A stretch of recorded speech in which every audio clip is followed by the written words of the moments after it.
Eu tinha 23 anos e ficaria pelo menos 10 anos na prisão. Eu tinha que fugir. Jody Thompson fugiu da prisão. Eu disse não. De jeito nenhum. Não demorou muito para ele fazer o que faz melhor. Arrombamento, roubo, sequestro. Ele é um dos criminosos mais procurados da América. Estas são histórias de fugas contadas por participantes noticiários e registros públicos. Houve um puff de fumaça. E ele fugiu. Gênio diabólico. Algumas palavras e cenas foram alteradas para criar dramaticidade.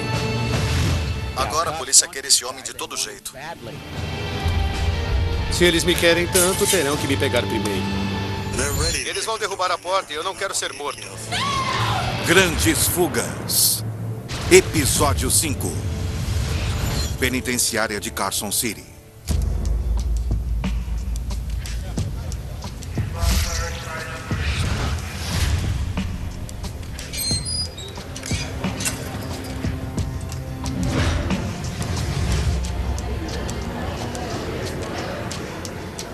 Meu nome é Jody Thompson. Em 2004, fiz um acordo e me declarei culpado de uma série de assaltos armados. Eu tinha 23 anos e ficaria pelo menos 10 anos na prisão antes mesmo de considerarem a minha soltura.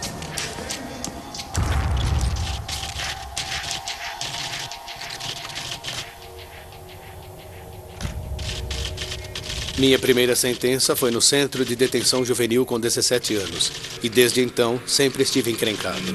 Me envolvi com bandidos. Minha escalada de crimes foi de arrombamento e roubo em lojas para assalto à mão armada. Minha especialidade era roubar caça-níqueis em bares de Vegas. É um negócio lucrativo, conseguia de 10 a 100 mil num só golpe. O Thompson tinha um estilo único quando realizava esses roubos. Era chamado de ladrão educado. Ele agia de maneira calma e sempre pedia desculpas às pessoas que roubava. Muita calma agora, muita calma. Todos com as mãos em cima da mesa. Mãos em cima da mesa. Nunca machuquei ninguém em nenhum dos meus assaltos. Também nunca gritei. Não via sentido em ser violento. As pessoas cooperam quando você tem uma arma. Você não precisa de absolutamente mais nada. Os donos dos bares diziam que era incrível. Ele abria as máquinas mais rápido com um pé de cabra do que o pessoal de manutenção delas com chaves. É difícil de acreditar, mas eu gastava tudo em farras. Eu só bebia, farriava e usava drogas. E roubava. Estava preso no meu mundo, vivendo a toda velocidade. Dinheiro era um meio de ser aceito e conseguir atenção. Eles se alimentam da fraqueza. Eu não demonstro nada. Mas a sua vida é tirada de você. Um dia, em 2005, eu surtei. O que parecia um incidente à toa foi a última gota para mim. Entrei na fila para telefonar. A pessoa que estava no fone desligou e fez outra ligação. Ele sabia que para fazer outra ligação precisava entrar na fila de novo.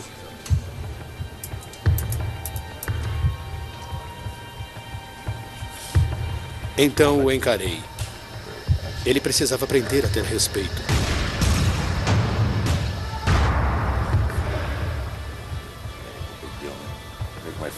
Decidi que não valia a pena. Entrei em outra fila de telefone.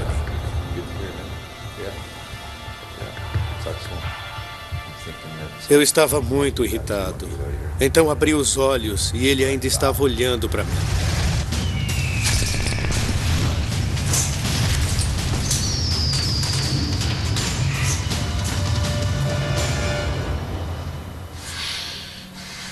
Eu teria anos daquilo pela frente.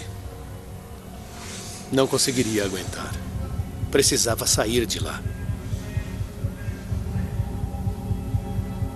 Eu precisava fugir. Era isso que eu tinha que fazer. Tinha que fugir.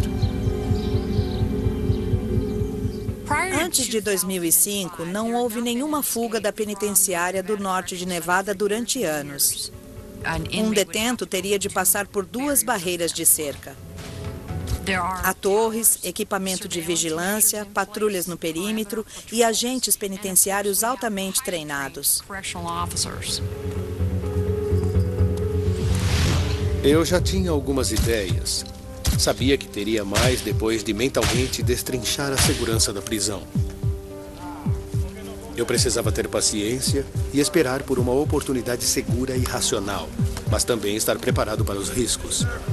Comecei a correr caso precisasse fugir correndo.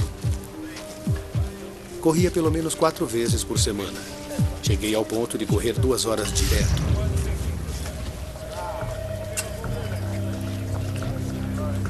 Eu observava as fábricas da prisão. Havia uma oficina metalúrgica e uma fábrica de móveis. Se eu trabalhasse lá, poderia arrumar um alicate de cortar arame e passar pela cerca. Ou fugir escondido num caminhão de entrega. Essa parecia a minha melhor chance.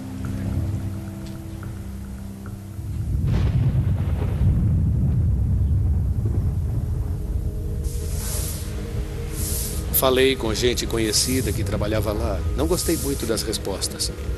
É difícil arrumar um trabalho. Você precisava conhecer alguém. Eu teria de passar por uma junta que examinaria a minha ficha e avaliaria a minha confiabilidade. Eu tinha fugido da custódia aos 17 anos, escondido num caminhão de leite. Eu estava nervoso por causa disso, achava que não passaria por eles. Diante da junta, Thompson era bem articulado, bem manipulador, cuidadoso, entusiasmado. Eu prometo que chegarei sempre na hora. Vou trabalhar muito. Eu fui com tudo para cima deles. Expliquei que queria muito melhorar e queria que a minha pena passasse o mais rápido possível. Ele chegou com um plano em mente e fez tudo o que tinha de fazer para atingir seu objetivo. Acho que eu mereço isso. Eu tinha conseguido. Fui ser porteiro na oficina metalúrgica. Meu chefe disse que eu seria rapidamente promovido, mas eu não planejava ficar lá. O caminhão chegava às 8h30 para pegar os móveis feitos na prisão, e eu estava sempre lá para o carregamento. O motorista se acostumou a me ver por ali. Descobri que se ele ficasse fora do caminho e ninguém estivesse olhando, eu poderia me esconder atrás do caminhão. Era muito arriscado, mas era a minha melhor chance de fugir.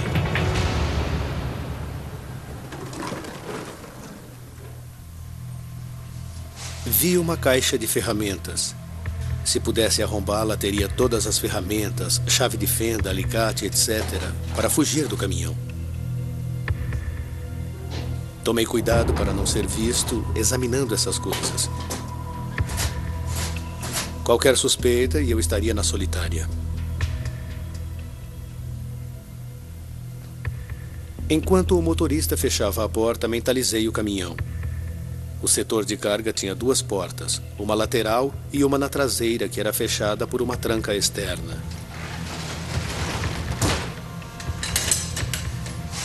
Para sair do caminhão, faria um buraco na traseira perto da tranca, passaria o braço, abriria a tranca e ergueria a porta.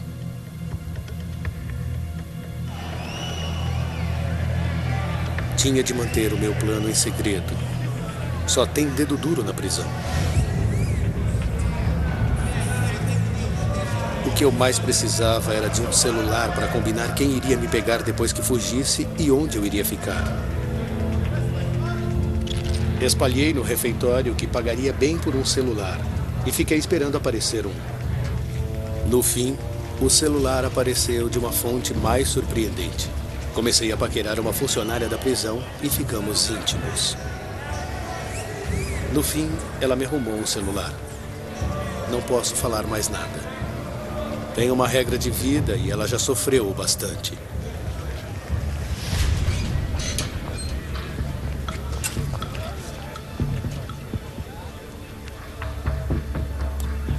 Durante semanas, observei o caminhão ser revistado antes de sair da prisão. Notei que sempre abriam a porta de trás. Dificilmente abriam a porta lateral. Calculei então que o melhor lugar para me esconder seria perto da porta lateral, na frente do setor de carga. 25 de agosto de 2005.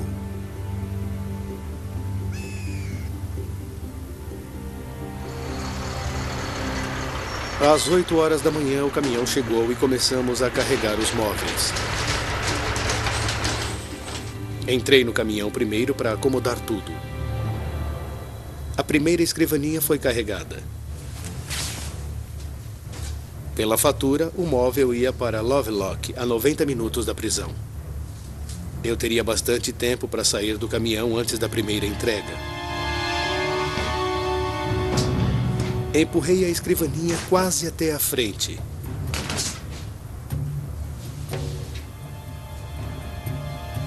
Deixei um espaço para eu me esconder embaixo dela. Hoje era o dia. Estava sentindo. Coloquei fé nisso.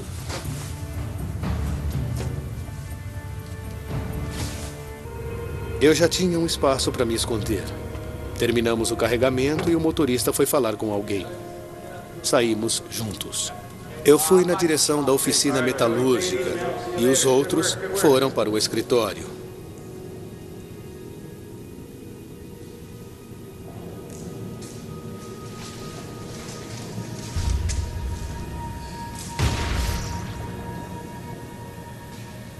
Meus sentidos estavam super aguçados, principalmente a audição. Vou ou não vou? Eu queria agir agora porque não havia ninguém por perto. Mas bastava o motorista me ver ou ouvir e eu estava acabado. Então ouvi alguém andando. Era o motorista. Tinha que ser agora. Corri até a porta e espiei.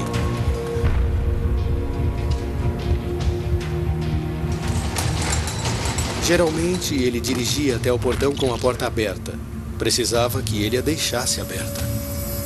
Ele ergueu a plataforma elevatória na posição vertical. Ótimo, não ia fechar a porta. Era a hora. Havia pessoas andando de costas para mim, menos um dos detentos. Na torre havia um guarda. Ele poderia me ver. Ouvi o motorista abrir e fechar a porta da cabine. Ele deu partida no motor.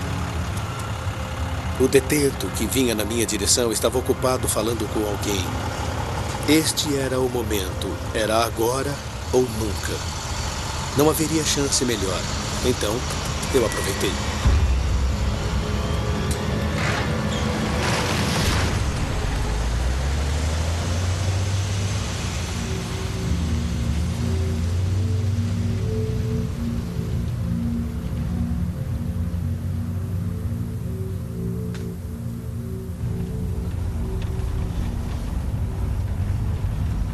Havia um misto de medo, alegria e dúvida. Eu não conseguia acreditar que estava acontecendo.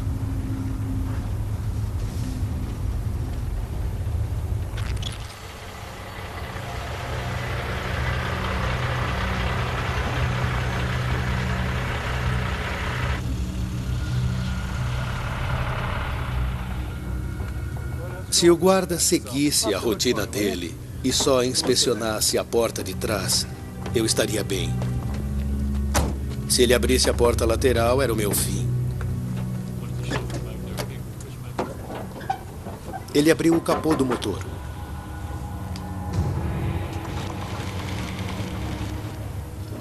Parece tudo bem. Pode ir. Ouvi o capô do motor sendo fechado. Ouvi passos dando a volta no caminhão.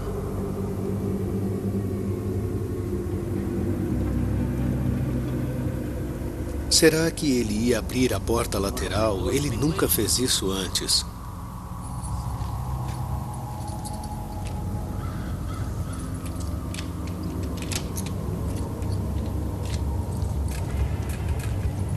Ouvi a tranca se abrindo. Depois a porta.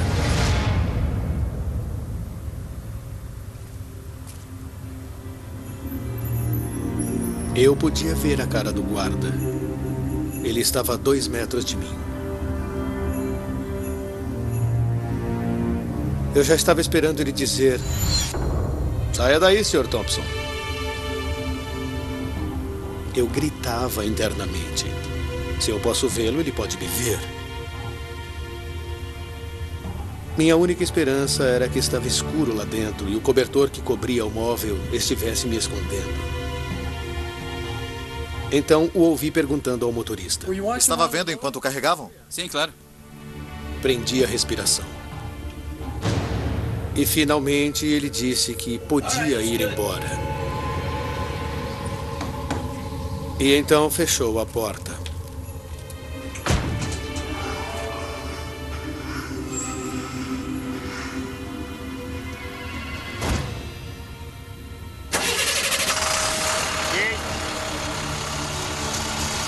Ouvi as portas automáticas abrirem. O caminhão passou. Eu estava fora.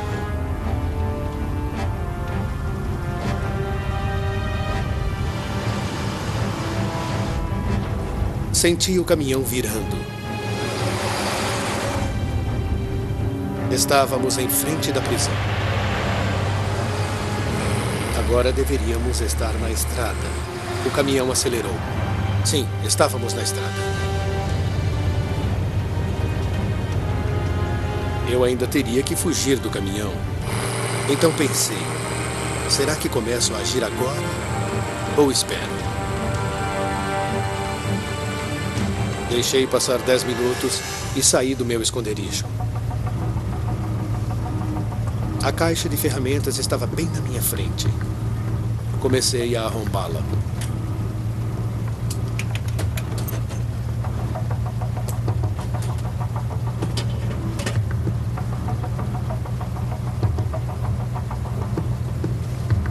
Imaginando o lado de fora da porta, escolhi um ponto e comecei a abrir um buraco. Eu temia duas coisas: o motorista do caminhão me ouvir ou ser visto por outro. Depois que o buraco ficou suficientemente grande, eu dei uma olhada. Não havia nenhum veículo por perto. Precisava abrir a porta enquanto estava tranquilo. O buraco ainda estava pequeno, mas tinha que fazer isso. Estiquei meu braço.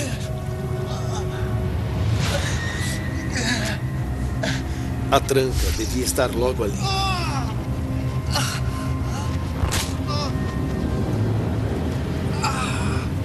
Senti a tranca com meus dedos.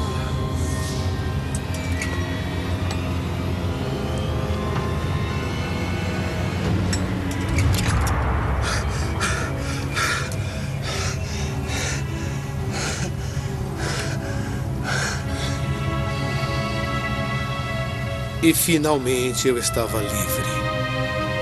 Não estava na prisão e não estava numa cela.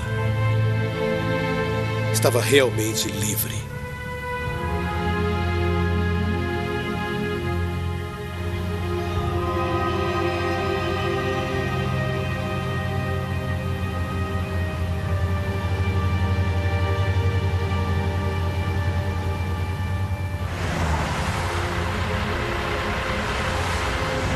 O caminhão diminuiu a velocidade e parou.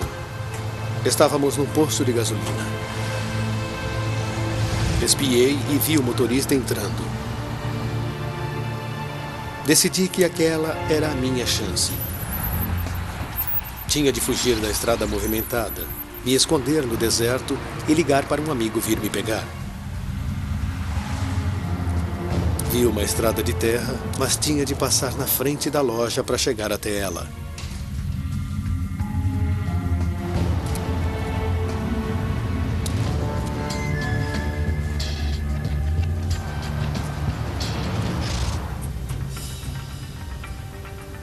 Peguei o celular, me escondi no deserto e liguei para um amigo vir me buscar. Eu sabia exatamente para onde iria.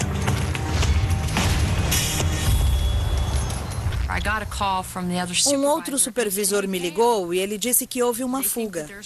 E eu disse não, de jeito nenhum. Jody Thompson fugiu da prisão. Uma fuga ousada e uma grande dor de cabeça para a polícia. O motorista do caminhão chegou em Lovelock, Nevada. Descobriram um buraco na traseira que não existia quando ele deixou a prisão no norte de Nevada. Não se enganem, ele é perigoso. Agora os policiais querem muito pegar esse cara. Eu estava muito furiosa, porque alguém poderia se ferir procurando por esse idiota. Contatei o departamento dos delegados federais. Com base na informação encontrada na cela dele, ele poderia estar indo ao México, cruzando a fronteira dos Estados Unidos. Isso não era verdade porque Las Vegas era o único lugar para ele. Não havia nenhum outro lugar no mundo com bares 24 horas por dia, 7 dias por semana. Ele poderia roubar a qualquer hora. Os amigos estavam lá, todo mundo que poderia ajudá-lo. E pela vida que levavam, vendendo drogas, roubando bares, controlando prostitutas, não havia outra cidade para ele ir. Voltar a Vegas era meio surreal. Na época da investigação de Thompson, eu era o vice-delegado federal designado em Las Vegas. Há anos fazia esse tipo de investigação. Nos primeiros dias investigamos todos os parceiros dele. Quando alguém foge, ele não tem dinheiro, não tem onde ficar.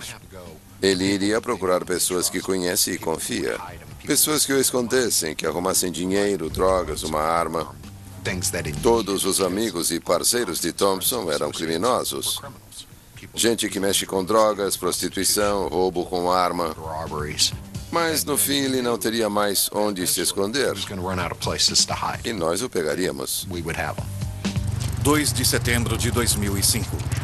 Meu plano era roubar um bar, comprar um carro e ir para o México. 8 dias depois da fuga.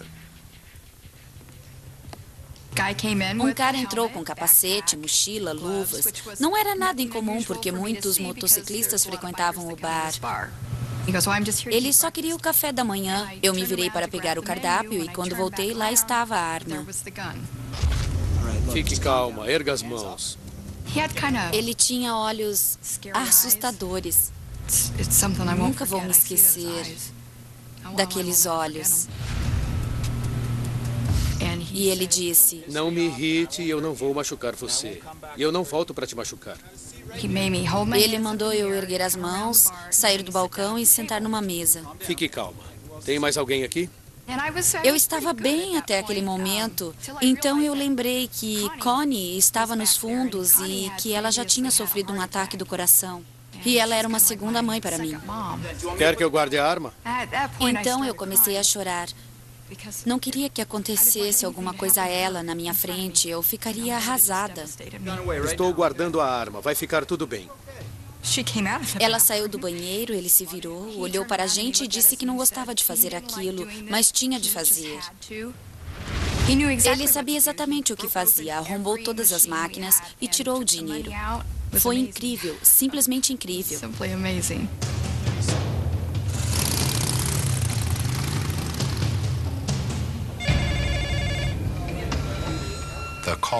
Ligaram dizendo que Thompson tinha roubado o Blue Diamond. Assistimos o vídeo e era mesmo ele. Há quase uma sensação de pânico quando você vê um assalto à mão armada, vê uma arma apontada para alguém. Você sabe o que pode acontecer e você se enche de pavor. Mais tarde, naquele dia, Conseguimos uma informação que nos levou a uma casa no noroeste de Las Vegas, rua Velvet Rose. Acreditávamos que Thompson estivesse lá com uma mulher chamada Jillian. Nossa, quanto dinheiro! meu plano era Jillian me levar de carro até um estacionamento, onde eu roubaria uma placa e depois um carro. Tinha pouco mais de $10 mil, o suficiente para viajar. Eu estava pronto para partir. O plano era manter a casa sob vigilância até conseguirmos um mandado de busca. Depois cercaríamos a casa até a SWAT entrar lá e prender o Thompson. Tínhamos esperança de que o Thompson estivesse na residência, mas não tínhamos nenhuma prova concreta.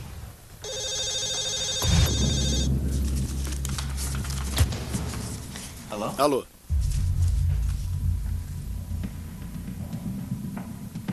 Conseguimos uma informação segura de que o Thompson estava na casa.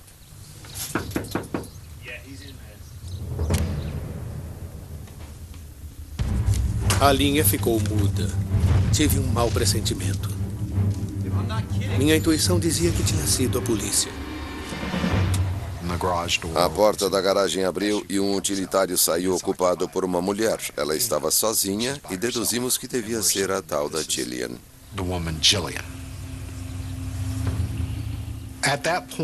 Naquele ponto, achei que tinha sido um avanço na investigação. O Thompson estaria sozinho na casa e não haveria a preocupação de uma situação com refém. A SWAT entraria direto na casa sem se preocupar em ferir gente inocente. Eu segui o veículo e pedi reforço para a polícia de Las Vegas.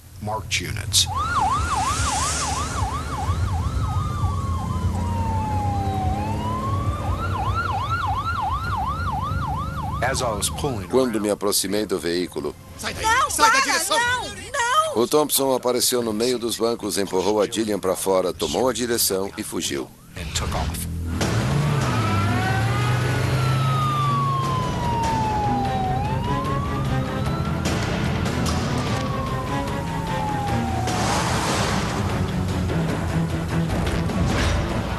Consegui escapar da polícia. Só o que eu pensava era em sobreviver. Chegamos a um cruzamento e o sinal estava vermelho. Uma picape enorme estava para atravessar. Eu previ o que ia acontecer e até me encolhi assustado.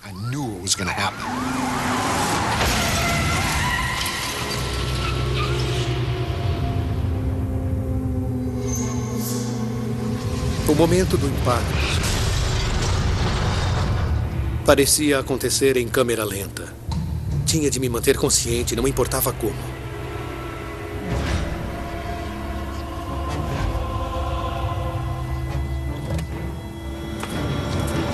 Peguei minha mochila com as ferramentas e o dinheiro e corri. Quando parei, o Thompson estava saindo do veículo. Saquei minha arma e mandei ele parar. Para!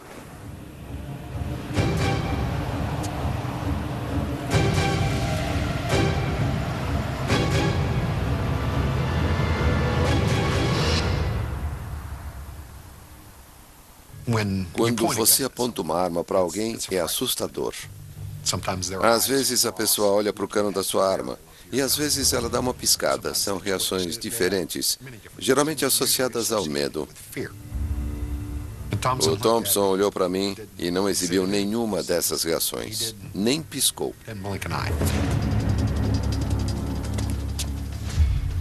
Eu tinha de tomar uma decisão sobre atirar nele. Se o Thompson apontasse uma arma para mim, eu atiraria nele. Calculei que se realizássemos um cerco, nós o pegaríamos. Tinha montado centenas de cercos na minha carreira como policial. Ninguém jamais escapara de um cerco montado por mim. Eu estava confiante de que tínhamos pegado o Thompson. Todas as unidades já estão em posição. Só estamos aguardando as ordens do comando. Ouvi sirenes em todas as direções. Tinha de encontrar um esconderijo. Meu desejo de sobreviver era uma reação primitiva, como se tivesse desligado de mim mesmo. Era como se não tivesse controle, indo em ponto morto. Não tinha nenhuma intenção de me entregar. Não voltaria à prisão. Não pensei nas consequências. Meu objetivo era a liberdade. Se eles me querem tanto, terão que me pegar primeiro. Pelo som, eles já tinham montado um cerco no quarteirão.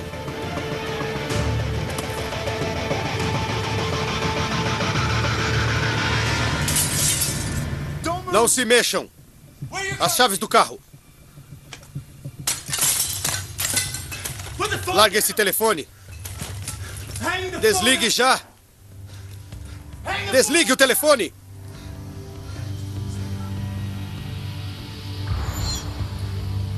Eu sabia que ela tinha chamado a polícia. Isso significava problema.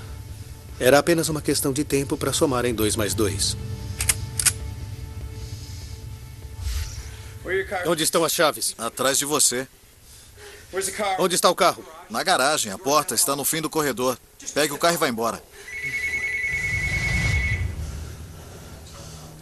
Sabia que era a polícia. Não sabia o que fazer.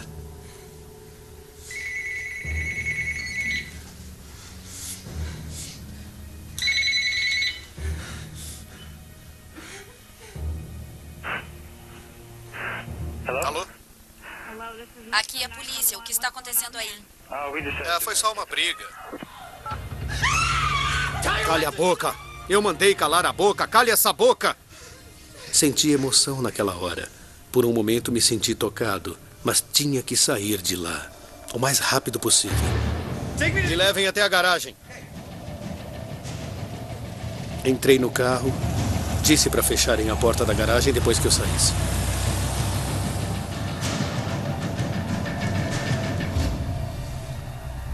Como eu já previa, a polícia tinha bloqueado a rua. Eu tentei me manter calmo. Eles ainda não sabiam que eu estava de carro. Achavam que eu estava a pé. Meu maior medo era ser reconhecido e eles atirarem.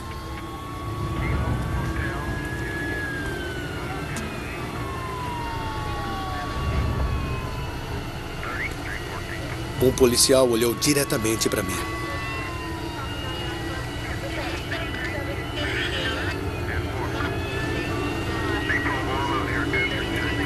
E me deixou passar. Obrigado.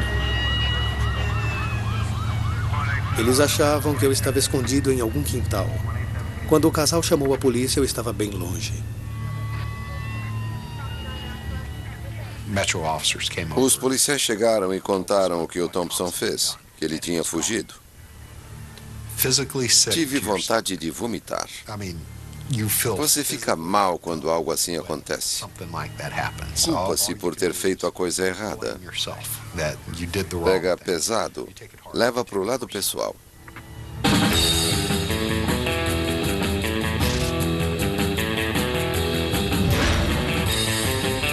Eu podia ter saído da cidade, o que me fez ficar em Vegas.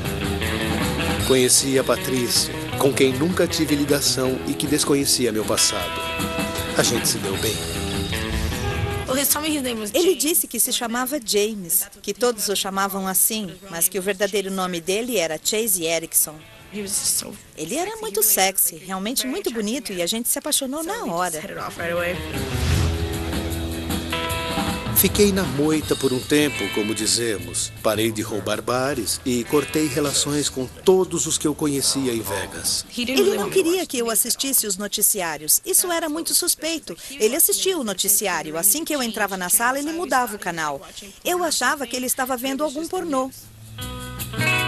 Meu rosto estava em todos os noticiários. Eu não podia correr o risco de ela assistir um programa e me reconhecer. Se você tiver qualquer informação, não hesite em chamar a polícia. Hoje, aumentaram a recompensa pela prisão dele de $1.000 para $6.000. Não conseguimos nenhuma pista boa e ficamos assim por um tempo, semanas. Tínhamos de tentar uma nova abordagem.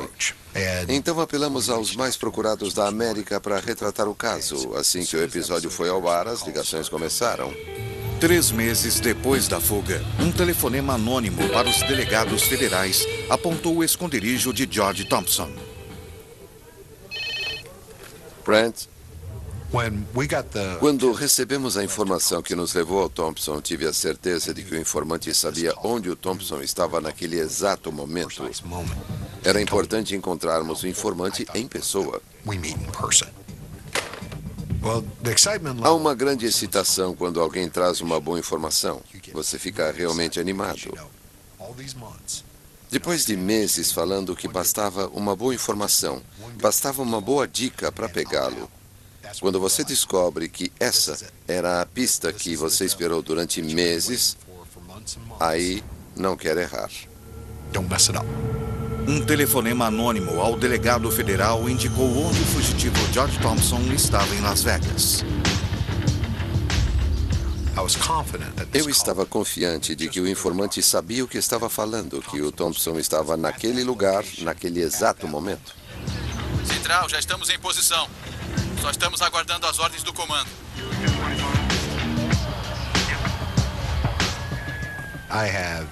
Eu estava conectado ao rádio do Serviço Federal e ao da Polícia Metropolitana. Ouvia todas as comunicações entre as unidades de roubo e as da SWAT. O nível de excitação subia.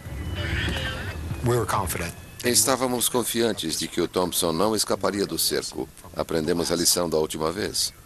O plano era capturá-lo naquela residência. Se não fosse possível, capturá-lo dentro do cerco.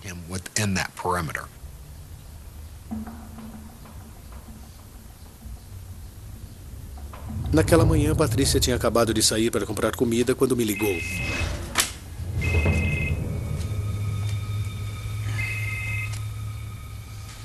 Alô? Ela disse que estava presa no meio de 3 viaturas policiais.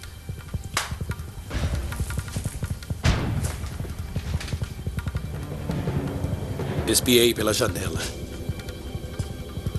Minha única opção era sair do apartamento. Saí andando como se não tivesse nada errado até chegar na lateral do prédio, e então corri. Ouvi pelo rádio que um investigador da roubos viu Thompson sair da residência e correr. Parecia que ele estava fugindo. Falar que fiquei agitado é pouco. Estava trabalhando nesse caso há meses. Provavelmente não ficaria feliz de não poder pegá-lo. Essa habilidade dele de escapar da gente estava começando a me dar nos nervos. Eu pulei para o quintal de uma casa. Ainda podia ouvir os carros indo e vindo pelas ruas. Um senhor idoso saiu da casa e foi até a extremidade do quintal.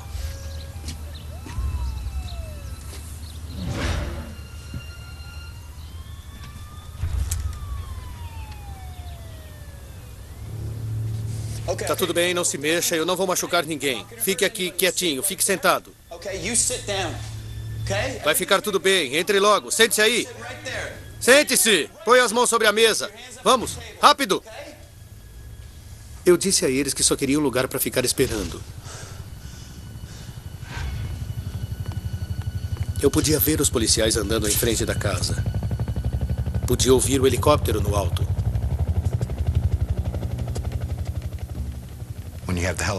Com os helicópteros, os cães e a SWAT à minha disposição, não restava muita opção para ele. Quando você encurrala um rato, ele luta contra? Quase sempre. Então assumimos a possibilidade de ele lutar contra, de não ser capturado vivo.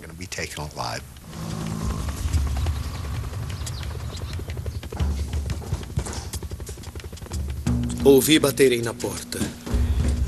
Então mandei ele atender a porta e falar que estava dormindo. Disse que não machucaria a esposa dele, que eu era um homem legal, que só tinha que me ajudar. Levei então a mulher até o quarto e disse para que ela não saísse dali e ficasse tranquila.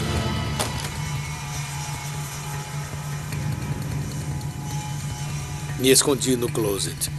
Minha única chance era me esconder, deixar a polícia dar uma olhada e rezar para essas pessoas não falarem nada.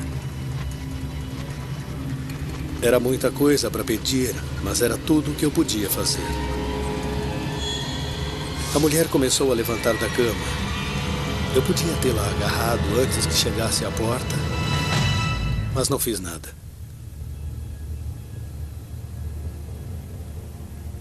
Estava acabado. Estava ouvindo o rádio da SWAT quando o casal saiu da casa. Disseram que o homem que procurávamos estava lá dentro. Assim que eu vi aquilo, sabia que tinha acabado. Só não sabia como iria acabar. Mas sabia que tinha acabado. Não existia a possibilidade de ele escapar. Ninguém escaparia de um cerco da SWAT.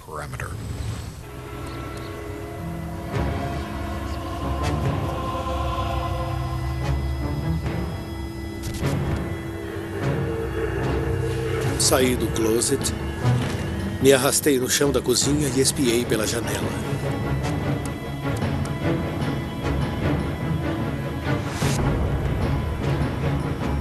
Pensei no que eu podia fazer. Não havia nada, e eu sabia disso. Qualquer reação era a morte certa, e eu não queria morrer. Minha preocupação era sair vivo disto para fugir em outro dia. Eu sabia que um policial mais nervoso poderia gritar arma e seria o meu fim. Se entrassem à força para me pegar, eu estava morto. Então, o Thompson me surpreendeu, mais uma vez. Nunca teria imaginado o que ele iria fazer dentro da casa.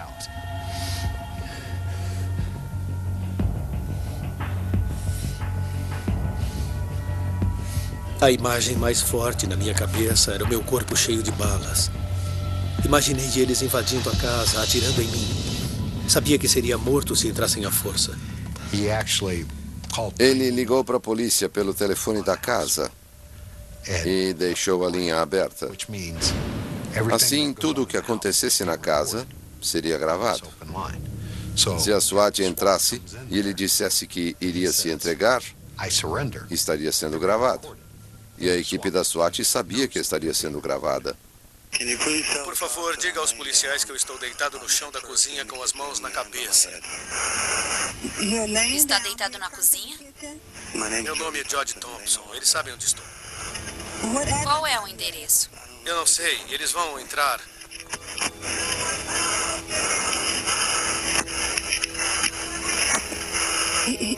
Está deitado no chão da cozinha? Assim que eu deixar de falar com você, vou me deitar no chão da sala ou onde eles quiserem. Posso sair pela porta da frente também. Tudo bem. Mandarei um policial nesse endereço para saber o que está acontecendo. Eles estão me procurando. Tem 2 helicópteros lá fora e toda a polícia de Vegas. De qual endereço está ligando? Deste endereço. E por que estão procurando pelo senhor? Eu apareci nos mais procurados da América. Por quê? Porque eu fugi da prisão. Ele queria ser capturado vivo.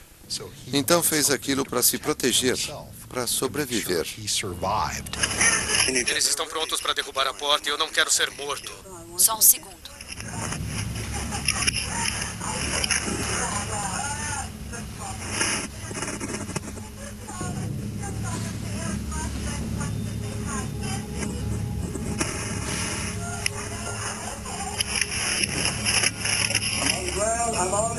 Eu estou no chão, eu estou no chão.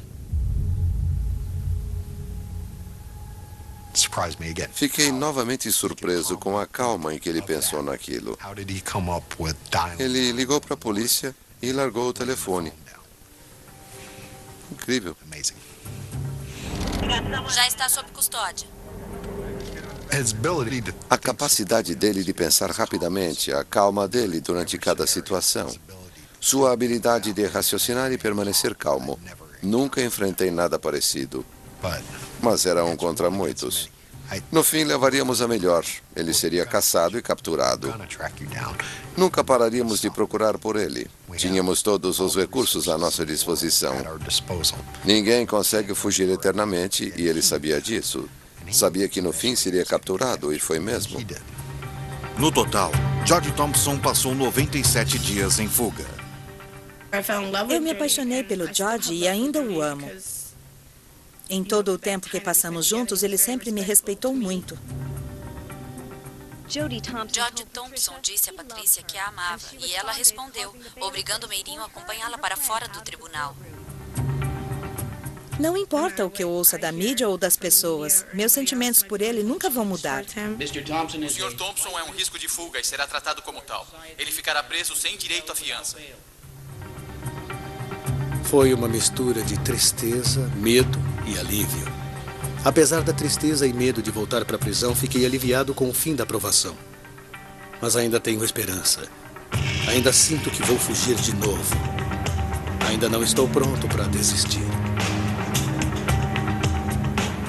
George Thompson cumpre hoje mais 10, além dos 50 anos na prisão estadual de Ely, Nevada. Versão Marshmallow, São Paulo.